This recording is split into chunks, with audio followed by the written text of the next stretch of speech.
골로새서 3장 1절로부터 4절의 말씀입니다. 이 계시의 말씀을 한 절씩 교독으로 받들어 읽겠습니다. 그러므로 너희가 그리스도와 함께 다시 살리심을 받았으면 위의 것을 찾으라. 거기는 그리스도께서 하나님 우편에 앉아 계시느니라. 위의 것을 생각하고 땅의 것을 생각하지 말라. 이는 너희가 죽었고 너희 생명이 그리스도와 함께 하나님 안에 감추어졌음이라. 우리 생명이신 그리스도께서 나타나실 때에 너희도 그와 함께 영광 중에 나타나리라. 아멘. 우리 서로 좌우 옆으로 인사를 나누시겠습니다. 예수께서 부활하셨습니다. 네, 예수께서 부활하셨습니다. 진심으로 주님의 부활이 여러분의 영혼과 심령이 그리고 우리의 삶이 부활되는 놀라운 역사가 일어나는 새로운 부활이 될 수 있게 되기를 예수님의 이름으로 간절히 축원합니다. 저는 신앙생활을 어머니의 모태에서부터 신앙생활을 했기 때문에 부활절을 참 많이 지나왔어요. 그런데 부활절을 어렸을 때는 잘 몰랐지만 자라면서 점점 부활절을 제가 이렇게 맞이하면서 느끼는 것이 이 부활절이 없었더라면 어떻게 되었을까? 예수님의 부활이 없었더라면 어떻게 되었을까라고 하는 생각을 가끔 하게 됐어요. 왜냐하면 부활절을 맞이할 때마다 늘 감사한 것은요, 평소에도 감사하지만 부활절 때는 더 감사한 이유가 있어요. 그것은 바로 죽음이 마지막이 아니라 새로운 시작이라는 거예요. 그것 때문에 감사해요. 우리가 죽음이 마지막이 아니라 새로운 시작이라고 하는 것은 저뿐만이 아니라 하나님을 믿는, 예수님을 믿는 모든 사람들에게 주시는 부활의 소망이거든요. 사랑하는 여러분, 죽음이라고 하는 것이요, 우리 인간뿐 아니라 생명을 가지고 있는 모든 생명체들에게는 피할래야 피할 수 없는 것들이에요. 우리가 살아가는 동안 누구나가 죽는다고 하는 거 아시잖아요.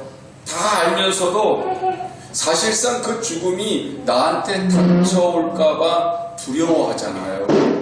그 죽음이 두려운 이유가 뭡니까? 죽음 자체도 두렵기도 하지만 사실은 이 세상 살이에서 남은 게 하나님 앞에 내놓을 만한, 상 받을 만한 것들, 칭찬받을 만한 것들보다는 책망받고 심판받을 것들이 더 많기 때문에, 그래서 그 심판이 무서워서, 그래서 사실 죽음이 두려운 거거든요. 그렇지만요, 우리가 예수님의 부활을 오늘 맞이하면서 우리가 기뻐하는 이유는, 예수님의 부활은 우리 역시도 예수님과 함께 부활한다면, 내가 예수님의 부활에 동참한다면 죽음이 우리를 영원히 구속하지 않게 된다고 하는 소망이 있게 되고요. 그 주님의 부활에 동참한다면 주님의 은혜 가운데서 심판받을 내가 심판을 받지 않게 된다고 하는 소망이 있기 때문이죠. 사랑하는 여러분, 오늘 성경 본문 말씀은요, 사도 바울의 서신이거든요. 그런데 사도 바울은 예수님을 만나기 전과 예수님을 만난 후가 전혀 달라진 사람 중에 한 사람이에요. 사도 바울은 부활하신 예수님을 만나기 전에는 예수님의 부활을 믿지 못했기 때문에 예수 믿는 사람들을 이단으로 여기고 정죄하기 위해서 아주 잔혹하고 정말 사람이 상상하기 어려울 정도로 예수님을 핍박하고 예수 믿는 사람들을 핍박하던 사람이었어요. 사도 바울이 사울일 때, 주님, 부활하신 주님을 만나기 전에 사울이었을 때에는 그가 예수 믿는 사람들을 정죄하는 것이 정의라고 생각했어요. 그것이 정말 하나님의 영광을 위한 일이라고 생각했어요. 그런데 예수 믿는 사람들을 핍박하기 위해서 다메섹으로 달려가던 그 길 한가운데에서 부활하신 예수님을 만나 뵈었습니다. 그가 부활하신 예수님을 만난 이후에는 그가 어떻게 달라져요? 부활을 전하는 사람, 복음을 전하는 사람, 예수님이 다시 사셨다고 하는 사실과 함께 우리에게도 부활이 있다고 하는 사실을 전하는 사람으로 완전히 180도 달라지게 된 것을 우리가 성경을 통해서 발견할 수 있어요. 사도 바울은 그가 완전히 180도 달라진 후에 많은 초대교회 성도들에게 서신을 보내면서 이렇게 고백을 하거든요. 특별히 갈라디아 교회 성도들에게 이런 고백을 합니다. 내가 그리스도와 함께 십자가에 못 박혔나니 그런즉 이제는 내가 사는 것이 아니요 오직 내 안에 그리스도께서 사시는 것이라. 이제 내가 육체 가운데 사는 것은 나를 사랑하사 나를 위하여 자기 자신을 버리신 하나님의 아들을 믿는 믿음 안에서 사는 것이라. 그렇게 고백을 합니다. 무슨 말이에요? 나는 예수님과 함께 죽었다. 예수님이 십자가에 죽으실 때 나는 죽었다고, 나는 그걸 잘 몰랐는데 부활하신 예수님을 만나고 보니 내가 죄인 중에 괴수였던 내가 예수님과 함께 죽음으로 인해서 이제 다시 예수님과 함께 부활한 존재가 되었다. 죄에 대해서는 죽고 하나님에 대해서는 다시 산 자가 되었기 때문에 이제는 내 몸뚱아리는 내가 사는 것이 아니라 내 안에 그리스도께서 사시는 것이라. 이것이 부활을 체험한 사람의 고백이에요. 사랑하는 여러분, 우리도 주님을 믿는 동시에, 믿음과 동시에 죄에 대해서는 죽고 하나님께 대해서는 살아난 사람들인 줄로 믿으시기를 원합니다. 그러면 이제 예수님의 부활이 곧 나의 부활이고 예수님의 부활이 곧 우리의 부활이 돼요. 그럼 오늘 이 부활이 말입니다. 이제는 예수님을 만난 이후에 내가 새로 거듭나서 하나님의 백성으로서의 삶, 예수 그리스도를 닮은 삶으로 내 안에 그리스도를 위해서 사는 삶으로 거듭나는 부활절이 될 줄로 믿습니다.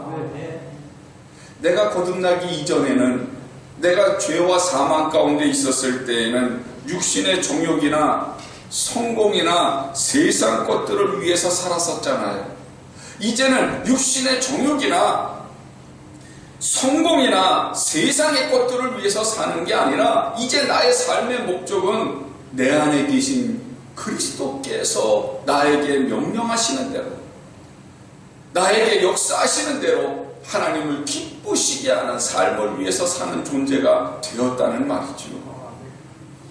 그래서 사도 바울은 우리에게 이렇게 권면을 하고 있어요. 고린도전서 15장 58절의 말씀을 보면, 그러므로 내 사랑하는 형제들아 견실하며 흔들리지 말고 항상 주의 일에 더욱 힘쓰는 자들이 되라. 이는 너희 수고가 주 안에서 헛되지 않은 줄 알미니라. 그러거든요. 우리가 주의 일을 더욱 힘쓰라고 그러면 교회에서 봉사하거나 헌신하는 것으로 이렇게 좁게 생각하는 경우들이 있어요. 아니, 이것은 주의 일에 힘쓰는 자들의 그 일부분일 뿐이에요. 우리가 주의 일에 힘쓴다고 하는 말은 내 삶 전체가 하나님의 영광을 위해서 산다는 말입니다. 부활신앙은요, 미래에 일어날 세상 종말 끝에 일어날 것들을 기대하고 그날만 기다리는 것이 아니에요. 예수님의 재림만 기다리고 세상 끝날에 일어날 그 심판을 기다리는 그 신앙이 아니라 지금 내가 살고 있는 이 현장, 이곳에서부터 새로운 존재가 되는 거예요. 세상에 소망을 주는 사람이 되고 예수 그리스도의 성품과 인격을 닮은 사람이 되어서 하나님을 위해서 사는 새로운 존재로 거듭나는 것. 그것이 진짜 우리가 부활신앙을 가진 사람의 모습이 되는 겁니다. 내가 주님의 영광을 위해서 사는 것, 이것은요, 주님과 함께 부활한 사람으로서 사명이고 본분이에요. 바울은 부활신앙을 가진 성도가 마땅히 가져야 할 인생의 목표를 제시하는데 그것이 바로 오늘 본문 말씀이에요. 골로새서 3장 1절에서 뭐라고 말씀을 하냐면, 그러므로 너희가 그리스도와 함께 다시 살리심을 받았으면, 다른 말로 말하면 너희가 그리스도와 함께 부활을 했다면 위의 것을 찾으라.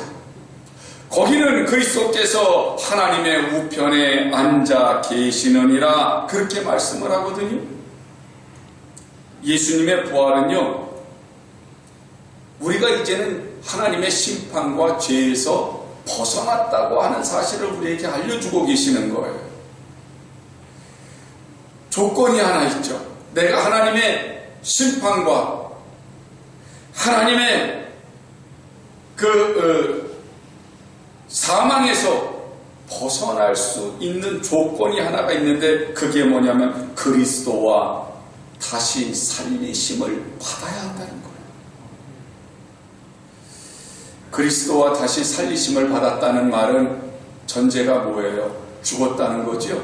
죽었다는 거예요. 언제요? 우리가 하나님을 믿기 전에는 이미 육신은 살아서 다녔지만 죽은 존재라고 하는 것을 전제해 두고 하는 말이에요. 에베소서 2장 1절로부터 2절의 말씀에서 그는 허물과 죄로 죽었던 너희를 살리셨도다.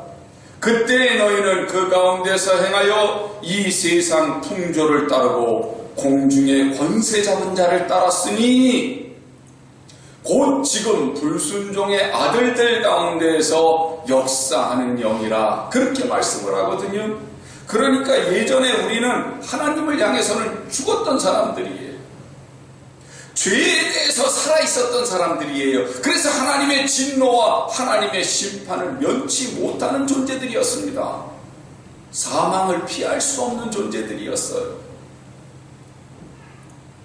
우리를 지배하고 우리를 이끌어가던 자는 공중 권세를 잡은 사탄 마귀였지요.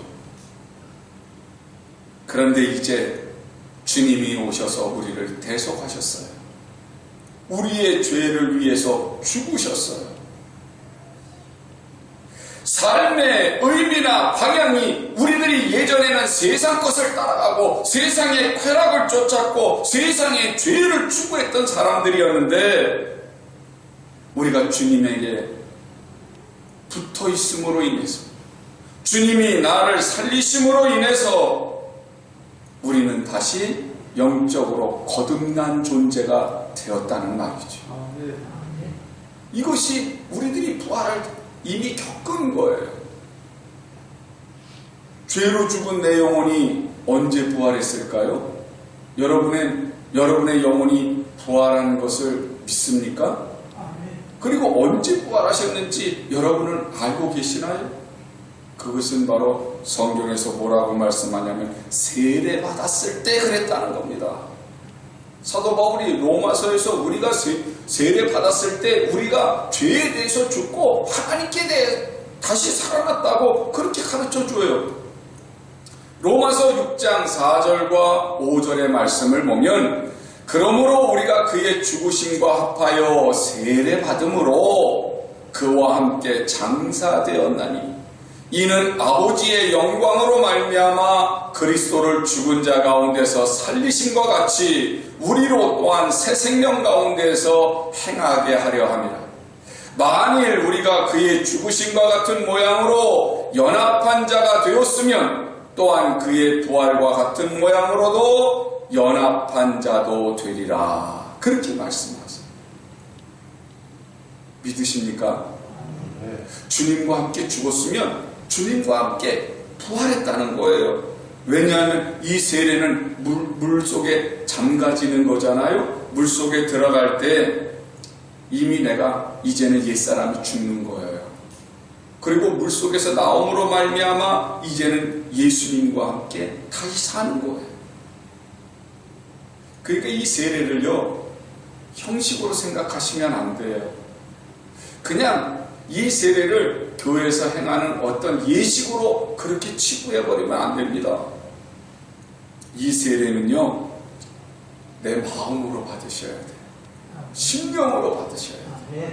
진짜 세례는요, 내 인격과 내 삶이 예수님과 연합함으로 인해서 그동안의 죄를 쫓아가고 사망을 쫓아가고 세상 것을 쫓아가던 내가 죽고 이제는 주님과 함께 부활함으로 인해서 나는 이제 하나님의 뜻대로 사는 사람이 되었다. 그게 이제 거듭난 거예요. 그것을 신생, 새로 태어났다. 중생, 거듭났다. 구약에서도 참 할례를 마음에 받으라고 그렇게 모세가 이스라엘 백성들에게 신명기에서 요구하거든요. 그들은 육신의 할례를 할례라고 생각하고 아무렇게나 살면 된다고 그렇게 착각을 했기 때문에 모세는 아니, 육신에 받은 할례가 중요한 것이 아니라 진짜 할례는 마음에 받아야 되는 거야. 맞아요. 구약에서의 할례가 바로 신약에서의 세례인데, 우리가 세례를 나는 어렸을 때 받았어, 나는 뭐 몇 살 때 받았어, 자랑할 일이 아니에요. 세례를 받은 게 중요한 것이 아니라 그 세례를 내가 마음으로 받았느냐, 내 마음으로 죄에 대해서 죽고 예수 그리스도와 함께 하나님께 대해서 살아나느냐, 그것이 중요한 거예요. 지금 로마서에서 뭐라고 얘기를 합니까? 주님과 연합한 자가 되어서 주님과 함께 죽고 주님과 함께 부활한 자가 되라고 얘기를 하거든요. 연합한다고 하는 말은 접붙인다고 하는 거 아시죠? 감나무를 이렇게 시골에서 보면 접붙여서 개암나무와 감나무를 접붙이면 감이, 아주 맛있는 감이 이제 열리게 되잖아요. 원줄기가 있어서 가지를 갖다 접붙이면 이 가지가 원줄기를 따라서 원줄기의 나무가 돼버리는 거예요. 아니, 포도도 그렇게 만들어져요. 아니, 농사 지어 보셨잖아요. 오늘 아침에 꿀들을 드시고 오셨나 봐요.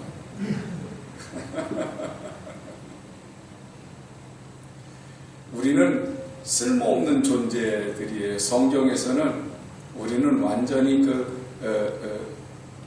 기름도 쓸 수 없는 그런 아주 쓸모없는 그런 그 올리브 나무에 비유를 해요. 근데 참 올리브 나무에 접붙임을 했다고 로마서에서 사도 바울은 비유를 하거든요. 그래서 이 쓸모없는 이 올리브 나무인데 장점이 있어요. 열매를 많이 맺어. 참 올리브 나무는요, 열매를 많이 맺지는 못하는데 참 올리브 나무는 기름이 좋아. 그래서 이 올리브 나무를 접붙이면 어떤 열매가 나오겠어요? 기름이 좋은 많은 열매를 맺는 나무가 되겠죠. 우리가 예수님께 접붙임을 당했으니까 나는 이제 원줄기인 예수님께 접붙인 가지가 됐어요. 그러면 나는 이제 누가 된 거예요? 예수님과 한 몸이 됐어요.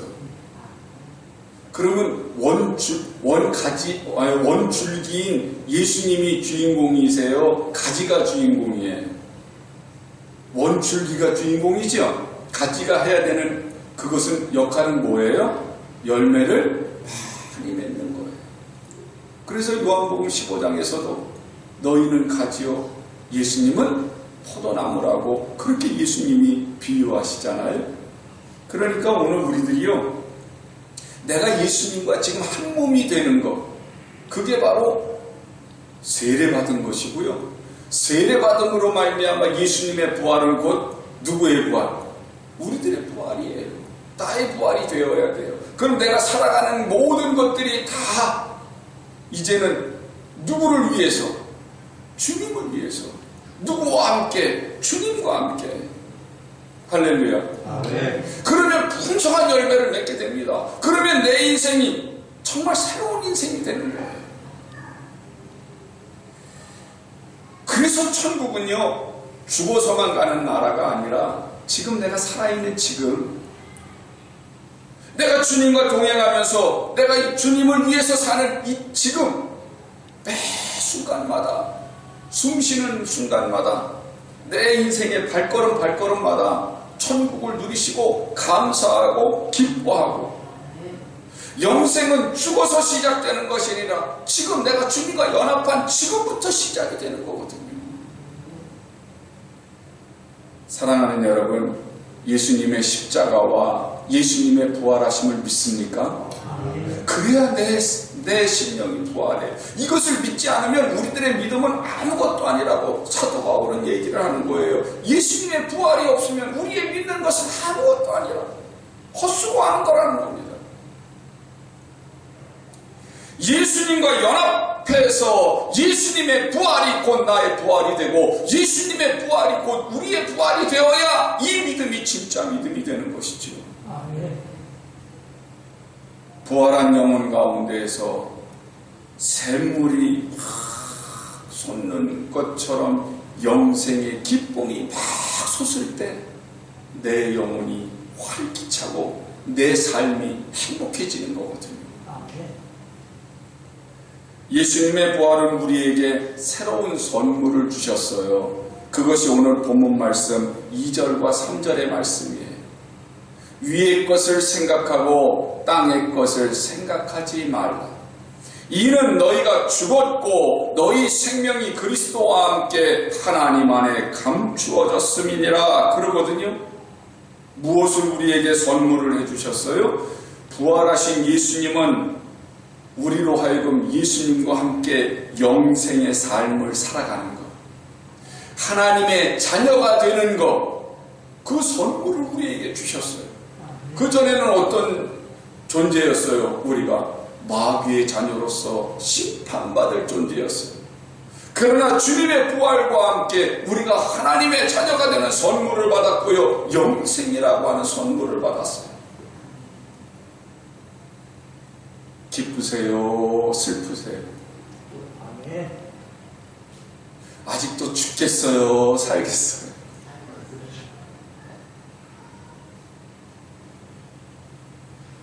사도 바울이 그가 하나님 나라에 대한 강력한 소망을 우리에게 선포하는 이유는요, 우리가 살아가는 이 세상이 아직도 우리에게 도전하는 것이 많잖아요.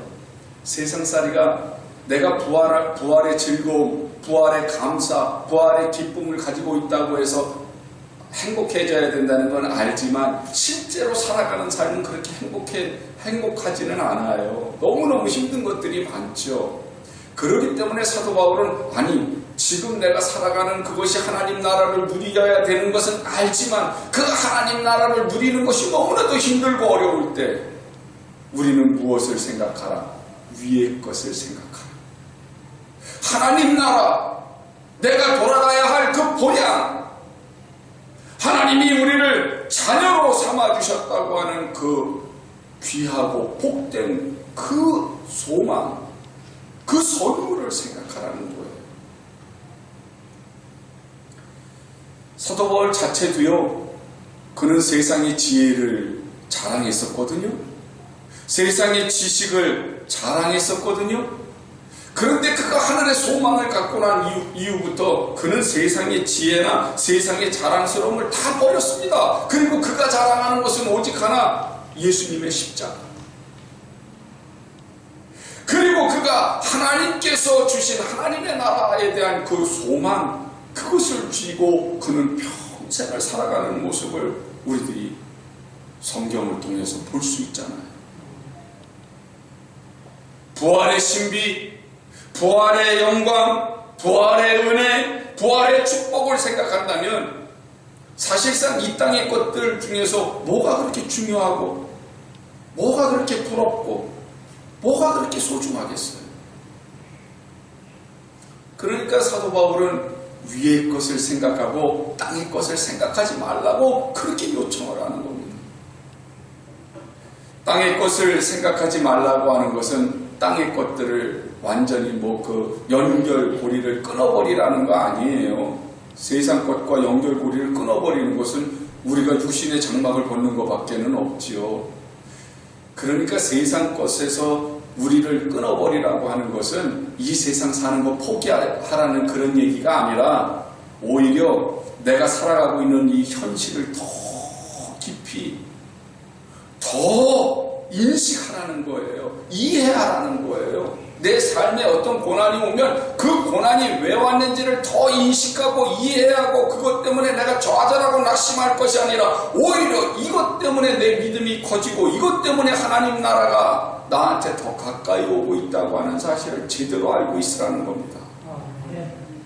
좋은 일이 생기면 그 좋은 것 때문에 내가 즐거워하고 기뻐하면서 내 신앙을 놓쳐버릴 것이 아니라 오히려 이 좋은 것보다 더 좋은 것을 주시는 하나님을 바라보고 이 좋은 것들을 나에게 주신 것들에 대해서 이 좋은 것을 누리지 못하는 사람들을 생각하고 그들의 아픔을 이해하고 베풀고 나누고 섬기면서 하나님의 자녀의 모습을 보이라는 겁니다.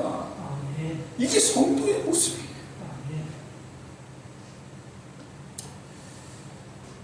예수님의 부활은요, 타락한 세상과 질서를 파괴했던 그 모든 악한 것들에 대해서 심판이 이루어지고 그리고 하나님의 새로운 질서가 시작된다고 하는 것을 우리에게 말씀을 해주시는 거예요.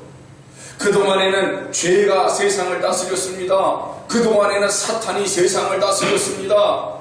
그동안에는 정욕이 세상을 다스렸습니다. 그러니까 세상은 싸우고 미워하고 시기하고 질투하는 것으로 가득 찼었습니다. 그러나 이제는 새로운 질서가 생겼습니다. 예수님의 부활로 말미암아 하나님의 나라가 우리 성도들의 마음에 이루어짐으로 인해서 이제는 새로운 질서가 생겼습니다. 미워하는 사람을 사랑하는 겁니다. 시기하고 질투하는 것이 아니라 오히려 이해하고 용서하는 겁니다. 새로운 질서가 생겼어요. 부활신앙을 통해서 우리의 삶뿐만이 아니라 이 세상 사람들의 삶이 하나님의 사랑과 은혜를 누리도록 이제는 우리들이 하나님의 나라를 확장시켜 나가야 된다는 말입니다. 초대교회 성도들은 쏟아지는 박해가 있었고 고난이 있었고 핍박이 있었음에도 불구하고 그들은 예수 그리스도의 향기가 되고 세상의 빛으로서의 사명을 다 했던 것들을 우리가 기억해야 합니다. 사도행전 5장에 보면은요, 대제사장과 사두개인들이 병을 고치고 복음을 전하는 베드로와 사도들을 붙잡아서 죽이려고 체포했습니다. 그때 바리새인인 가말리엘이라고 하는 사람이 나서요. 이 가말리엘은 사도 바울의 스승이기도 했어요.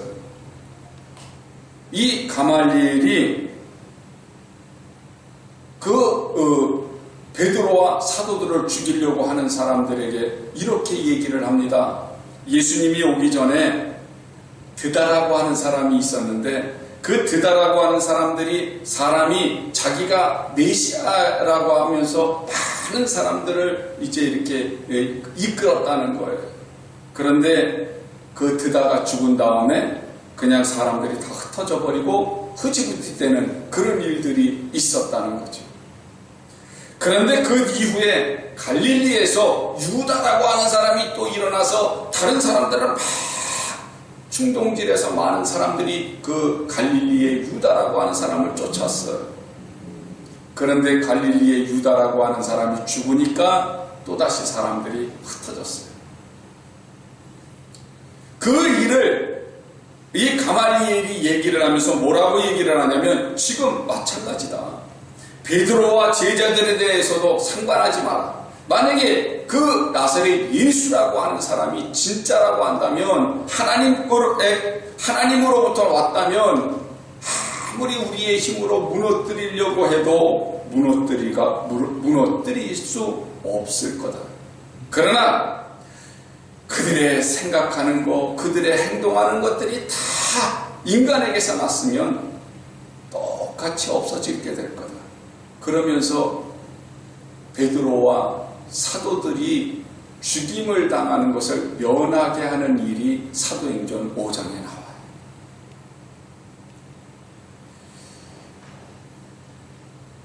베드로와 사도들뿐만이 아니라 그 이후에도 기독교는 무수한 핍박을 당하면서 많은 일들이 일어났지만 오히려 기독교는 더 왕성해졌어요. 왜 그럴까요? 기독교를 핍박하고 기독교를 말살시키려고 했던 세상 정권은 무너졌는데 기독교는 더 흥왕했어요. 로마 제국까지도 기독교를 국교로 삼았어요. 왜 그랬을까요? 그것은 바로 예수님의 부활에 있었거든요. 이 초대교회 교인들이요, 카다콤이라고 하는 지하 생활을 할 때에도 제일 먼저 이들이 이렇게 인사를 했대요. 예수님이 부활하셨습니다. 지하에서 성도들끼리 그 가까운 데서 만나면 예수님이 부활하셨습니다. 많은 사람들이 핍박을 당해서 죽었습니다. 묘지에 묻혔습니다. 그 죽음을 슬퍼하는 그 자리에서도 성도들은 서로에게 이렇게 인사를 했답니다. 예수께서 부활하셨습니다. 진실로 예수님이 부활하셨습니다. 그 말이 뭐겠어요? 우리가 고난을 당해도, 우리가 죽음을 당해도 예수님의 부활 가운데 우리는 같이 부활하게 될 겁니다 라고 하는 소망을 전했던 거죠. 부활신앙이 있었기 때문에 당당히 박해를 맞설 수 있었고요, 부활신앙이 있었기 때문에 환난과 핍박을 견딜 수 있었고요, 부활신앙이 있었기 때문에 원수를 사랑으로 갚고 그리고 세상을 변화시키는 역사를 가지고 올 수 있었던 거죠. 그러면 여러분 지금은 어때요? 우리가 다시 부활신앙을 회복하셔야죠. 예수님이 부활하셨습니다. 그 사실로 이제 이 세상에서 교회를 핍박하고 성도를 핍박하는 세력들과 맞서 싸우시고 세상을 변화시키셔야죠. 그러기 위해서 우리가 우리의 심령 가운데 잠자고 있던 내 영혼 가운데 주님이 부활하셨습니다, 그 믿음이 다시 살아날 수 있게 되기를 원합니다. 예수님의 부활, 생명이 죽음을 삼키는 기적, 이것이 바로 부활의 능력이에요. 여러분, 부활하신 예수님을 일으키신 그 하나님의 능력이 바로 우리의 영혼을 일으키셨고 이제 나중에 우리 몸도 일으키실 거예요. 골로새서 3장 4절 오늘 본문 말씀을 보면 이런 말씀으로 사도 바울이 우리에게 위로를 주지요. 우리 생명이신 그리스도께서 나타나실 그때에 재림하실 때 너희도 그와 함께 영광 중에 나타나리라, 그렇게 말씀해요. 저는 이 말씀만 보면 참 신납니다. 어떤 이제 사람은 살아있을 때 예수님이 재림하시는 모습을 이제 보게 될 사람도 있겠죠. 그런데 아마 대부분은 이제 우리가 육신의 죽음을 당하기도 할 거예요. 우리 대에 오시면 우리가 보면 얼마나 좋겠어요. 그러나 주님이 더 지체하셔서 그래서 이제 우리 몸은 죽고 이제 우리 뒤에 오실지도 몰라요. 그렇다고 해서 우리 몸이 죽을 거라고 해서 너무 낙심하거나 불행하다고 생각하지 마십시오. 우리가 흙으로 돌아가서 썩어질 것 같아도 우리 주님이 오시기만 하면 예수님의 부활과 똑같은 부활의 모습으로 우리를 다시 살려주신다 했어요. 저는 얼른 그랬으면 좋겠어요. 그럼 머리도 많아질 거 아니에요.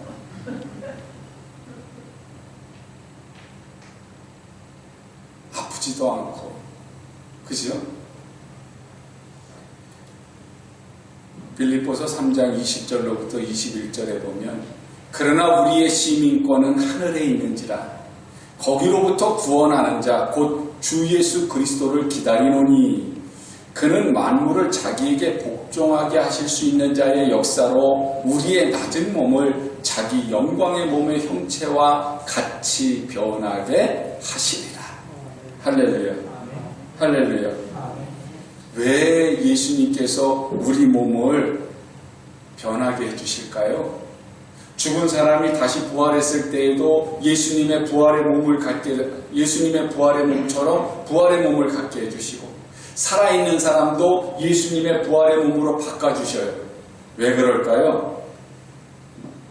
지금 내가 갖고 있는 이 육신은요, 영원한 천국에서 사는 데는 어울리지 않아. 이 육신은요, 그냥 이 썩어질 세상에서 사는데 필요하고 이 썩어질 세상에 사는데 적합하게 돼 있지, 영원히 사는 하나님 나라에서 적합하게 돼 있지를 않아요. 그래서 변화시켜 주세요. 아니, 고린도전서 15장 부활장에서 사도 바울이 뭐라고 얘기를 하냐면, 썩을 것으로 심었는데 썩지 않을 것으로 다시 살아나고요, 욕된 것으로 심었는데 오히려 영광스러운 것으로 다시 살아나고요, 약한 것으로 심었는데 강한 것으로 다시 살아나고요, 육의 몸으로 심었는데 신령한 몸으로 다시 살아난다고 그렇게 얘기를 해요. 신나지 않으세요? 정말 신날 것 같아요. 그래서 이 부활절만 되면 제가 막 신나요. 현재의 육체는 약하고 늙고 병들고 죽고 썩게 되지만, 다시 입는 육신은 강하고 늙지도 않고 건강하고 아름답고 빛나고 영원히 죽지 않는 몸이라는 거예요. 언제 그렇다고요? 우리 주님이 오시는 날. 우리 주님이 오시기만 하면요, 죽은 자도 부활해서 주님을 영접하게 되고 살아있는 사람도 주님을 영접해서 몸이 변할 거라고요. 우리가 흙에 속한 사람으로서 육신의 형상을 가졌는데, 이제는 하나님 나라에서 살게 될 때에는 하늘에 속한 하나님의 형상을 입게 될 거라고요. 그러면서 고린도전서 15장 49절로부터 53절에서는 사도 바울이 아주 강력하게 이런 말을 해요. 우리가 흙에 속한 자의 형상을 입은 것 같이 또한 하늘에 속한 이의 형상을 입으리라. 형제들아, 내가 이것을 말하노니 혈과 육은 하나님 나라를 이어받을 수 없고, 또한 썩은 것은 썩지 아니하는 것을 유업으로 받지 못하느니라. 보라, 내가 너희에게 비밀을 말하노니 우리가 다 잠잘 것이 아니요 마지막 나팔의 순식간에 호련히 다 변화되리니, 나팔 소리가 나매 죽은 자들이 썩지 아니할 것으로 다시 살아나고 우리도 변화되리라. 이 썩을 것이 반드시 썩지 아니할 것을 입겠고 이 죽을 것이 죽지 아니함을 입으리로다. 할렐루야. 할렐루야.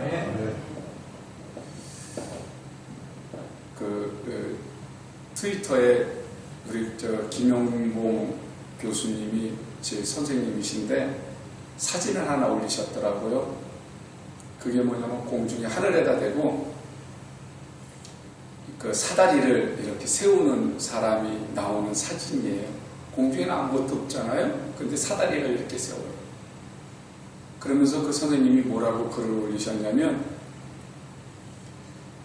사람들은 공중에다 사다리 세우는 사람을 미친 사람이라고 그럴 거예요. 미쳤다고 하겠지요. 공중에 사다리 세우면 다 미쳤다. 그런데 우리는 위의 것을 보고 사다리를 세운다.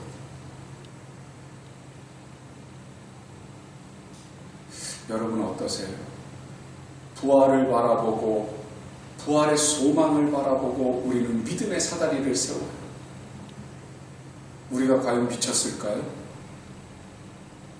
내 믿음은 어떤 믿음이에요? 아직도 세상적인 거 아래 것을 바라보는 믿음인가요? 아니면 위의 것을 바라보는 믿음인가요?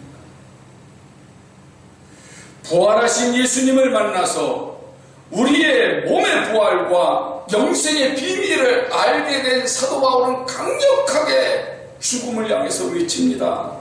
사망아 너의 승리가 어디 있느냐? 사망아 내가 쏘는 것이 어디 있느냐?